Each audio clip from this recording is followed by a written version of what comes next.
Welcome to your cozy corner of calm. Here, you'll find gentle stories and the soothing sound of rain, created to help you unwind, ease your thoughts, and drift peacefully into sleep. If this space brings you comfort, consider subscribing so you'll always have a quiet place to return to. Now, make yourself comfortable, close your eyes, and let tonight's story carry you gently into rest. In the bosom of one of those spacious coves which indent the eastern shore of the Hudson, at that broad expansion of the river denominated by the ancient Dutch navigators the Tappan Zee, and where they always prudently shortened sail and implored the protection of St. Nicholas, there lies a small market town which is generally known by the name of Tarrytown. This name was given by the good housewives of the adjacent country from the inveterate propensity of their husbands to linger about the village tavern on market days. Not far from this village, perhaps about 2 miles, there is a little valley among high hills, which is one of the quietest places in the whole world. A small brook murmurs through it, and, with the occasional whistle of a quail or tapping of a woodpecker, is almost the only sound that ever breaks the uniform tranquility. From the listless repose of the place, this sequestered glen has long been known by the name of Sleepy Hollow. Some say that the place was bewitched during the early days of the Dutch settlement.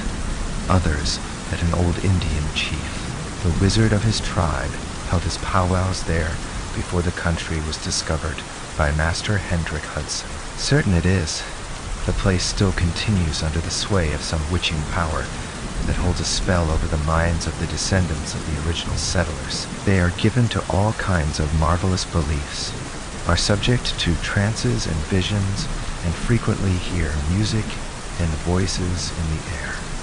The whole neighborhood abounds with local tales, haunted spots, and twilight superstitions. The dominant spirit that haunts this enchanted region is the apparition of a figure on horseback without a head. It is said to be the ghost of a Hessian trooper, whose head had been carried away by a cannonball in some nameless battle during the Revolutionary War, and who is ever seen by the country folk, hurrying along in the gloom of the night, as if on the country folk wings of the wind.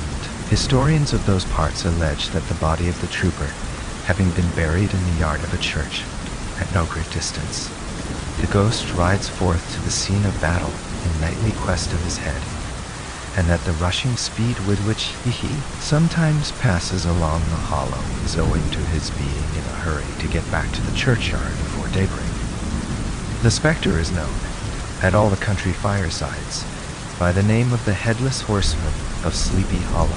It is remarkable that this visionary propensity is not confined to native inhabitants of this little retired Dutch valley, but is unconsciously imbibed by everyone who resides there for a time. However wide awake they may have been before they entered that sleepy region, they are sure in a little time to inhale the witching influence of the air and begin to grow imaginative, to dream dreams and see apparitions. In this by-place of nature there abode, some 30 years since, a worthy wight of the name of Ichabod Crane, a native of Connecticut, who tarried in Sleepy Hollow for the purpose of instructing the children of the vicinity.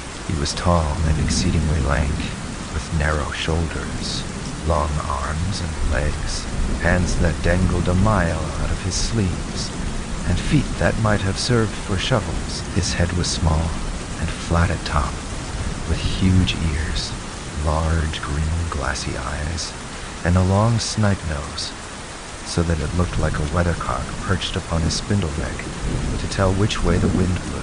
To see him striding along on a windy day, with his clothes bagging and fluttering about him, one might have mistaken him for some scarecrow eloped from a cornfield. His schoolhouse was a low building of one large room, rudely constructed of logs. It stood in a rather lonely but pleasant situation, just at the foot of a woody hill, with a brook running close by, and a formidable birch tree growing at one end of it. From hence the low murmur of his pupils' voices, conning over their lessons, might be heard on a drowsy summer's day, interrupted now and then by the voice of the master in a tone of menace or command, or by the appalling sound of the birch as he urged some wrong-headed Dutch urchin along the flowery path of knowledge. All this he called doing his duty, and he never inflicted a chastisement without following it by the assurance, so consolatory to the smarting urchin,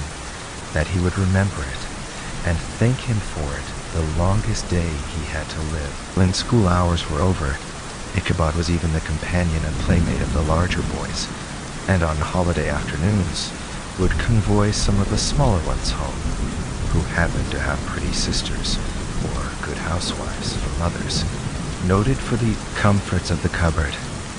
Indeed, it behooved him to keep on good terms with his pupils. The revenue arising from his school would have been scarcely sufficient to furnish him with daily bread, for he was a huge feeder and, though lank, had the dilating powers of an anaconda. To help out his maintenance he was, according to custom in those parts, boarded and lodged at the homes of his pupils, a week at a time, thus going the rounds of the neighborhood with all his worldly effects tied up in the cotton handkerchief, that this might not be too onerous for his rustic patrons. He assisted the farmers occasionally by helping to make hay, mending the fences, and driving the cows from pasture. He laid aside, too, all the dominant dignity with which he lorded it in the school, and became wonderfully gentle and ingratiating. He found favor in the eyes of the mothers by petting the children, particularly the youngest, and he would sit with a child on one knee and rock a cradle with his foot for whole hours together. In addition to his other vocations, he was the singing master of the neighborhood, and picked up many bright shillings by instructing the young folks in psalmody. Thus, by divers little makeshifts, the worthy pedagogue got on tolerably enough, and was thought, by all who understood nothing of the labor of headwork, to have a wonderfully easy life of it. The schoolmaster is generally a man of some importance in the female circle of a rural neighborhood, being considered a kind of idle, gentleman-like personage of vastly superior taste and accomplishments to the rough country swains. How he would figure among the country damsels in the churchyard, between services on Sundays, gathering grapes for them from the wild vines that overran the surrounding trees, reciting for their amusement all the epitaphs on the tombstones, while the more bashful bumpkins hung sheepishly back, envying his superior elegance and address. He was, moreover, esteemed by the women as a man of great erudition, for he had read several books quite through, and was a perfect master of Cotton Mather's History of New England Witchcraft. His appetite for the marvelous was extraordinary. It was often his delight, after his school was dismissed, to stretch himself on the clover bordering the little brook, and there con over old Mather's direful tales in the gathering dusk. Then, as he wended his way to the farmhouse where he happened to be quartered, every sound of nature,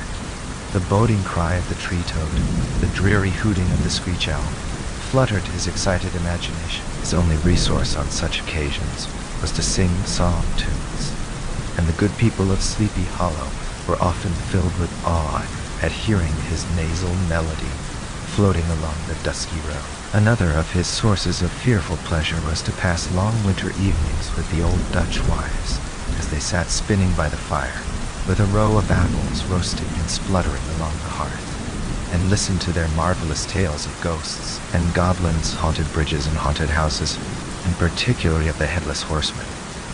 But if there was a pleasure in all this while snugly cuddling in the chimney corner, it was dearly purchased by the terrors of his subsequent walk homeward. How often did he shrink with curdling awe at some rushing blast, howling among the trees of a snowy night, in the idea that it was the galloping Hessian of the hollow.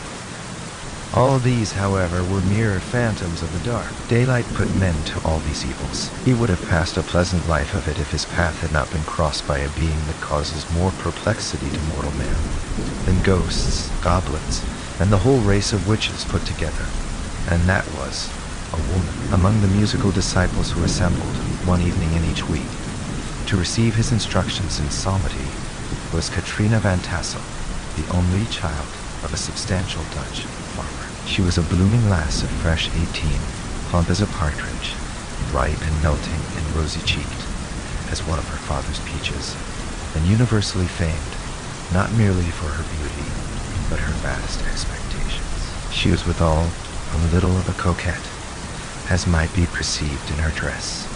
She wore ornaments of pure yellow gold to set off her charms, and a provokingly short petticoat to display the prettiest foot and ankle in the country round. Ichabod Crane had a soft and foolish heart toward the sex, and it is not to be wondered at that so tempting a morsel soon found favor in his eyes, more especially after he had visited her in her paternal mansion. Old Baltus Van Tassel was a perfect picture of a thriving, contented, liberal-hearted farmer. He seldom, it is true, sent either his eyes or his thoughts beyond the boundaries of his own farm. But within those everything was snug, happy, and abundant. The Van Tassel stronghold was situated on the banks of the Hudson, in one of those green, sheltered, fertile nooks in which the Dutch farmers are so fond of nestling. A great elm tree spread its broad branches over it, at the foot of which bubbled up a spring of the softest and sweetest water. Hard by the farmhouse was a vast barn, every window and crevice of which seemed bursting forth with the treasures of the farm. Rows of pigeons were enjoying the sunshine of the moon. Sleek, unwieldy porkers were grunting in the repose and abundance of their pens. A stately squadron of snowy geese were riding in an adjoining pond, convoying whole fleets of ducks. Regiments of turkeys were gobbling through the farmyard. The pedagogue's mouth watered as he looked upon the sumptuous promise of luxurious winter fare. In his devouring mind's eye, he pictured to himself every roasting pig running about with an apple in his mouth. The pigeons were snugly put to bed in a comfortable pie, and tucked in with a coverlet of crust. As the enraptured Ichabod fancied all this, and as he rolled his great green eyes over the fat meadowlands, the rich fields of wheat, rye, buckwheat, and Indian corn, and the orchard, burdened with ruddy fruit, which surrounded the warm tenement of Van Tassel, his heart yearned after the damsel who was to inherit these domains, and his imagination expanded with the idea how they might be readily turned into cash, and the money invested in immense tracts of wild land, and shingled palaces in the wilderness. His busy fancy already presented to him the blooming Katrina, with a whole family of children, mounted on the top of a wagon loaded with household trumpery, and he beheld himself bestriding a pacing mare, with a colt at her heels, setting out for Kentucky, Tennessee, or the Lord knows where.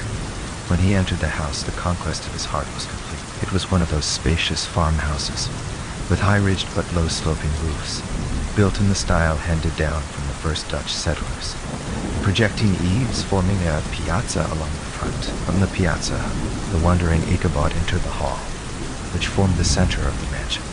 Here, rows of resplendent pewter, ranged on a long dresser, dazzled his eyes. In one corner stood a huge bag of wool ready to be spun.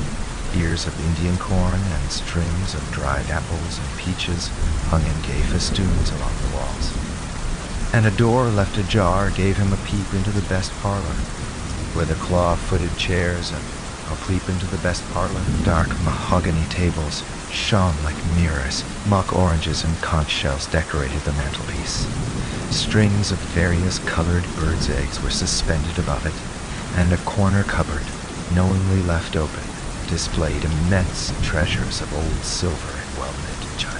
From the moment Ichabod laid his eyes upon these regions of delight, the peace of his mind was at an end, and his only study was how to win the heart of the peerless daughter of Van Tassel. In this enterprise, however, he had to encounter a host of rustic admirers, who kept a watchful and angry eye upon each other, but were ready to fly out in the common cause against any new competitor.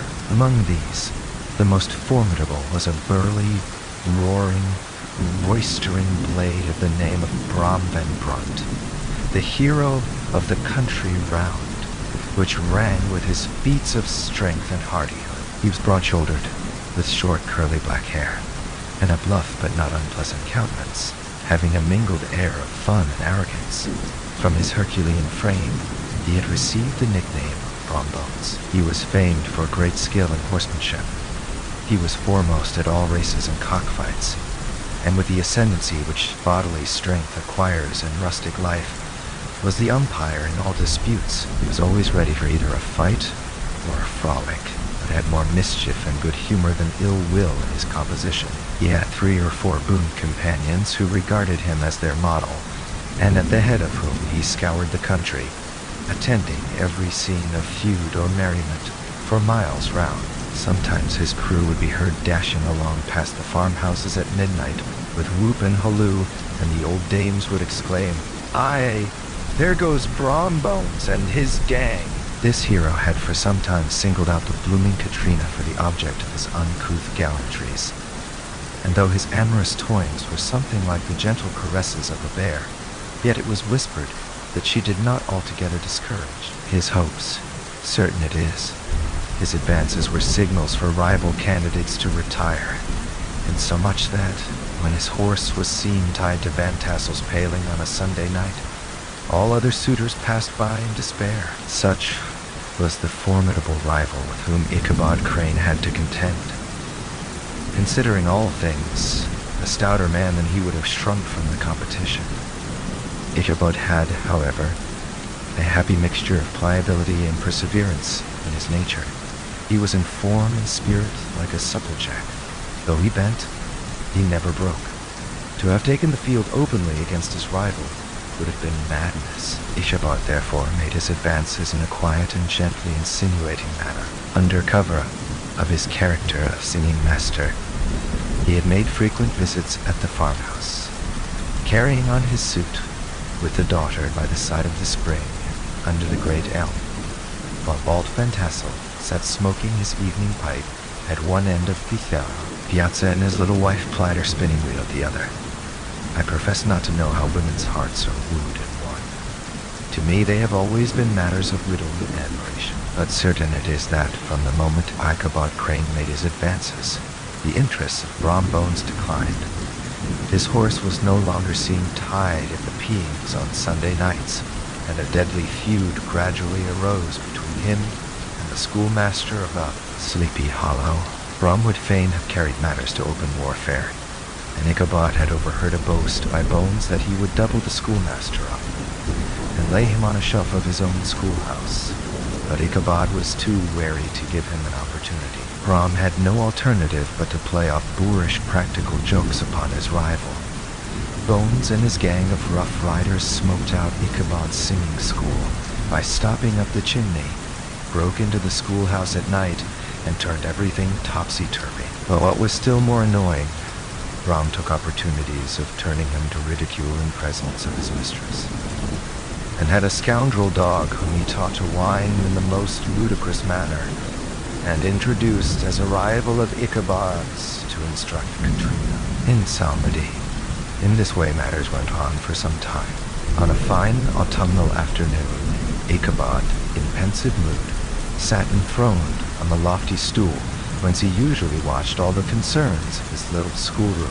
His scholars were all busily intent upon their books, or slyly whispering behind them with one eye kept upon the master, and a kind of buzzing stillness reigned. It was suddenly interrupted by the appearance of a Negro, mounted on the back of a ragged colt. He came clattering up to the school door with an invitation to Ichabod to attend a merrymaking to be held that evening at Mynheer Van Tassel's. All was now bustle and hubbub in the lately quiet schoolroom. The scholars were hurried through their lessons, without stopping at trifles. Those who were tardy had a smart application, now and then in the rear, to quicken their speed, and the whole school was turned loose, an hour before the usual time. The gallant Ichabod now spent at least an extra half-hour at his toilet, brushing and furbishing up his only suit of rusty black. That he might make his appearance in the true style of a cavalier, he borrowed a horse from the farmer with whom he was staying. The animal was a broken-down plow horse that had outlived almost everything but his viciousness. He was gaunt and shaggy, with a ewe-neck and a head like a hammer. His rusty mane and tail were tangled and knotted with burrs. One eye had lost its pupil and was glaring and spectral, but the other had the gleam of a genuine devil. In his day he must have had fire and metal, if we may judge from the name he bore of gunpowder. Ichabod was a suitable figure for such a steed. He rode with short stirrups, which brought his knees nearly up to the pommel of the saddle. His sharp elbows stuck out like grasshoppers. He carried his whip perpendicularly in his hand, like a scepter, and as his horse jogged on, the motion of his horse jogged on. Arms was not unlike the flapping of a pair of wings. A small wool hat rested nearly on the top of his nose, and the skirts of his black coat fluttered out almost to the horse's tail. Around him nature wore that rich and golden livery which we always associate with the idea of abundance. As he jogged slowly on his way, his eye ranged with delight over the treasures of jolly autumn. On all sides he beheld vast stores of apples gathered into baskets and barrels for the market, others heaped up in rich piles for the cider press. Farther on he beheld great fields of Indian corn, and the yellow pumpkins lying beneath them, turning up their fair round bellies to the sun. He passed the fragrant buckwheat fields, and as he beheld them, soft anticipations stole over his mind of dainty slapjacks, well buttered and garnished with honey by the delicate little dimpled hand of Katrina Van Tassel. It was toward evening that Ichabod arrived at the castle of the Elir Van Tassel, which he found thronged with the pride and flower of the adjacent country. Old farmers, a spare leathern-faced race, in homespun coats and breeches, loose stockings, huge shoes, and magnificent pewter buckles. Their brisk, withered little dames, in close crimped caps, long-waisted short gowns, homespun petticoats, and gay calico pockets hanging on the outside. Buxom lasses, almost as antiquated in dress as their mothers, excepting where a straw hat, a fine ribbon, or perhaps a white frock gave symptoms of city innovation. The sons, in short square-skirted coats with rows of stupendous brass buttons, and their hair generally cued with an eelskin of the fashion of the times, eelskins being esteemed as a potent nourisher and strengthener of the hair. Brombones, however, was the hero of the scene, having come to the gathering on his favorite steed, Daredevil, a creature like himself, full of mettle and mischief, and which no one but himself could manage. Ichabod was a kind and thankful creature, whose spirits rose with eating as some men's do with drink. He could not help rolling his large eyes round him on the ample charms of a genuine Dutch country tea table in the sumptuous time of autumn. Such heaped-up platters of cakes and crullers of various kinds, known only to experienced Dutch housewives. And then there were apple pies, and peach pies, and pumpkin pies, besides slices of ham and smoked beef, and moreover, delectable dishes of preserved plums and peaches and pears and quinces, not to mention broiled shad and roasted chickens, together with bowls of milk and cream, with the motherly teapot sending up its clouds of vapor from the midst. Ichabod chuckled with the possibility that he might one day be lord of all this scene of almost unimaginable luxury and splendor. Then he thought how soon he'd turn his back upon the old schoolhouse and snap his fingers in the face of every niggardly patron. And now, the sound of the music from the hall summoned to the dance. The musician was an old gray-headed Negro who had been the itinerant orchestra of the neighborhood for more than half a century. His instrument was as old and battered as himself. He accompanied every movement of the bow with a motion of the head, bowing almost to the ground, and stamping with his foot whenever a fresh couple were to start. Ichabod prided himself upon his dancing as much as upon his vocal powers. Not a limb, not a fiber about him was idle, as his loosely hung frame in full motion went clattering about the room. How could the flogger of urchins be otherwise than animated and joyous? The lady of his heart was his partner in the dance, and smiling graciously in reply to all his amorous oglings, while Brom Bones, sorely smitten with love and jealousy, sat brooding by himself in one corner. When the dance was at an end, Ichabod was attracted to a knot of the Sager folks, who, with old Van Tassel, sat smoking at one end of the piazza, gossiping over former times, and drawing out long stories about ghosts and apparitions, warning cries, and wailings seen and heard in the neighborhood. Some mention was made of the woman in white, who haunted the dark glen at Raven Rock, and was often heard to shriek on winter nights before a storm, having perished there in the snow. The chief part of the stories, however, turned upon the favorite specter of Sleepy Hollow, the headless horseman who had been heard several times of late near the bridge that crossed the brook in the woody dell next to the church, and, it was said, tethered his horse nightly among the graves in the churchyard. The tale was told of old Brower, a most heretical disbeliever in ghosts, how he met the horseman returning from his foray into Sleepy Hollow and was obliged to get up behind him, how they galloped over hill and swamp until they reached the church bridge. There the horseman suddenly turned into a skeleton, threw old Brower into the brook, and sprang away over the treetops with a clap of thunder. This story was matched by Brombones, who made light of the galloping Hessian as an errant jockey. He affirmed that, on returning one night from a neighboring village, he had been overtaken by this midnight trooper, that he had offered to race with him for a bowl of punch, and should have won it too, but just as they came to the church bridge, the Hessian bolted and vanished in a flash of fire. The revel now gradually broke up.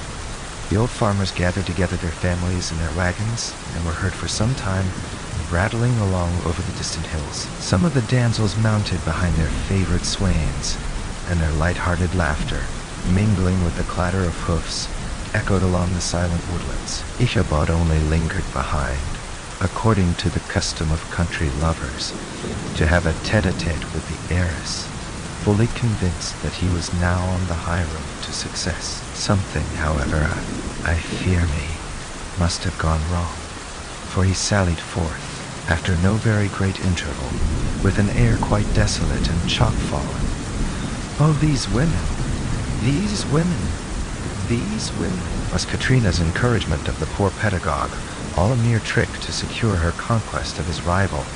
Let it suffice to say, Ichabod stole forth with the air of one who had been sacking a hen roost, rather than a fair lady's heart. Without looking to the right or left, he went straight to the stable, and with several hearty cuffs and kicks, roused his steed most uncourteously. It was the very witching time of night that Ichabod, heavy-hearted and crestfallen, pursued his travel homeward.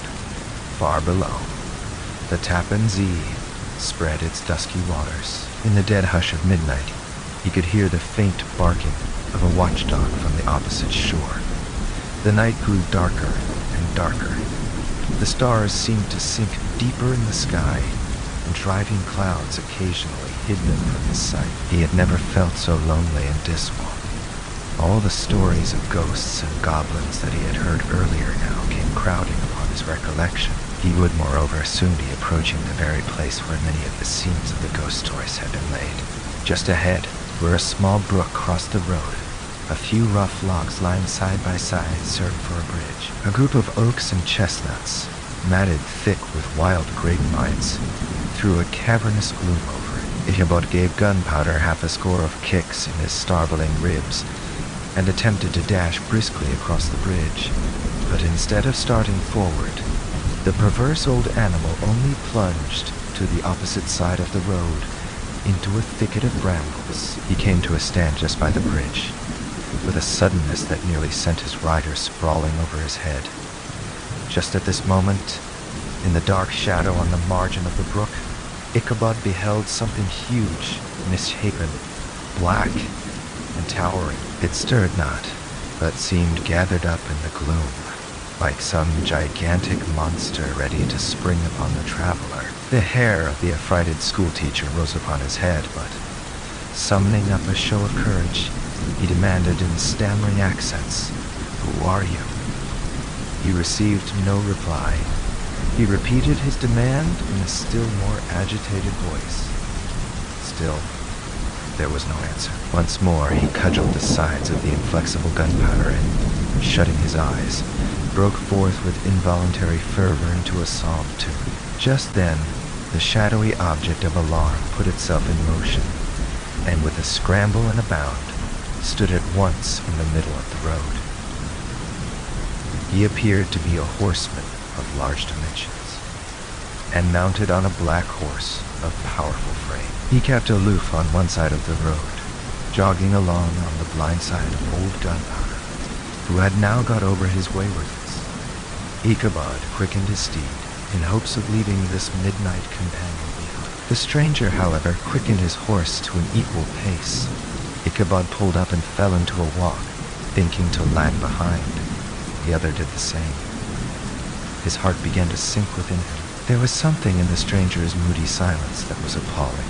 It was soon fearfully accounted for. On mounting a rising ground, which brought the figure of his fellow traveler in relief against the sky, gigantic in height and muffled in a cloak, Ichabod was horror-struck on perceiving that he was headless, but his horror was still more increased on observing that the stranger's head was carried before him on the pommel of the saddle. Ichabod's terror rose to desperation.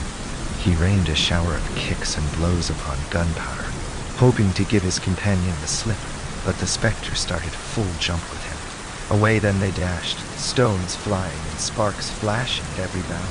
Ichabod's flimsy garments fluttered in the air as he stretched his long, lank body away over his horse's head in the eagerness of his flight.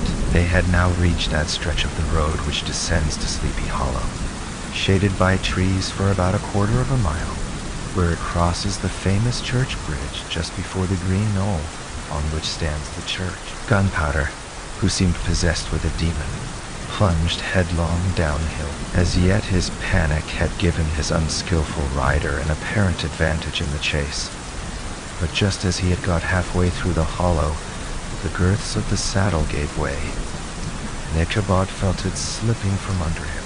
He had just time to save himself by clasping old Gunpowder around the neck. When the saddle fell to the earth, he had much ado to maintain his seat, sometimes slipping on one side, sometimes on another, and sometimes jolted on the high ridge of his horse's backbone, with a violence that he feared would cleave him asunder. An opening in the trees now cheered him with the hopes that the church bridge was at hand. He saw the whitewashed walls of the church dimly glaring under the trees beyond. He recollected the place where Bronbones' ghostly competitor had disappeared. If I can but reach that bridge, thought Ichabod, I am safe. Just then he heard the black steed panting and blowing close behind him. He even fancied that he felt his hot breath. Another convulsive kick in the ribs, and old Gunpowder sprang upon the bridge. He thundered over the resounding planks. He gained the opposite side, and now Ichabod cast a look behind to see if his pursuer should vanish, according to rule, in a flash of fire and brimstone. Just then he saw the goblin rising in his stirrups, in the very act of hurling his head at him. Ichabod endeavored to dodge the horrible missile, but too late. It encountered his cranium with a tremendous crash. He was tumbled headlong into the dust, and Gunpowder, the black steed, and the goblin rider passed by like a whirlwind. The next morning old Gunpowder was found without his saddle, and with the bridle under his feet, soberly cropping the grass at his master's gate. Ichabod did not make his appearance at breakfast. Dinner hour came, but no Ichabod. The boys assembled at the schoolhouse and strolled idly about the banks of the brook, but no schoolmaster. An inquiry was set on foot, and after diligent investigation they came upon the saddle trampled in the dirt. The tracks of horses' hoofs deeply dented in the road were traced to the bridge, beyond which, on the bank of a broad part of the brook, was found the hat of the unfortunate Ichabod, and close beside it a shattered pumpkin. The brook was searched, but the body of the schoolmaster was not to be discovered. The mysterious event caused much speculation at the church on the following Sunday. Knots of gazers were collected in the churchyard, at the bridge, and at the spot where the hat and pumpkin had been found. They shook their heads and came to the conclusion that Ichabod had been carried off by the galloping issue. As he was a bachelor, and in nobody's debt, Nobody troubled his head anymore about him, it is true. An old farmer, who had been down to New York on a visit several years after, brought home the intelligence that Ichabod Crane was still alive, that he had only changed his quarters to a distant part of the country, had kept school, and studied law at the same time, had turned politician, and finally had been made a justice of the 10-pound court. Brombones, too, who shortly after his rival's disappearance conducted the blooming Katrina to the altar, was observed to look exceedingly knowing whenever the story of Ichabod was related, and always burst into a hearty laugh at the mention of the pumpkin, which led some to suspect that he knew more about the matter than he chose to tell. The old country wives, however, who are the best judges of these matters, maintain to this day that Ichabod was spirited away by supernatural means. The bridge became more than ever an object of superstitious awe, and that may be the reason why the road has been altered of late years, so as to approach the church by the border of the mill pond. The schoolhouse, being deserted, soon fell to decay, and was reported to be haunted by the Thea, the ghost of the unfortunate teacher, and the plowboy, loitering homeward of a still summer evening, has often fancied Ichabod's voice at a distance, chanting a melancholy psalm tune among the tranquil solitudes of Sleepy Hollow.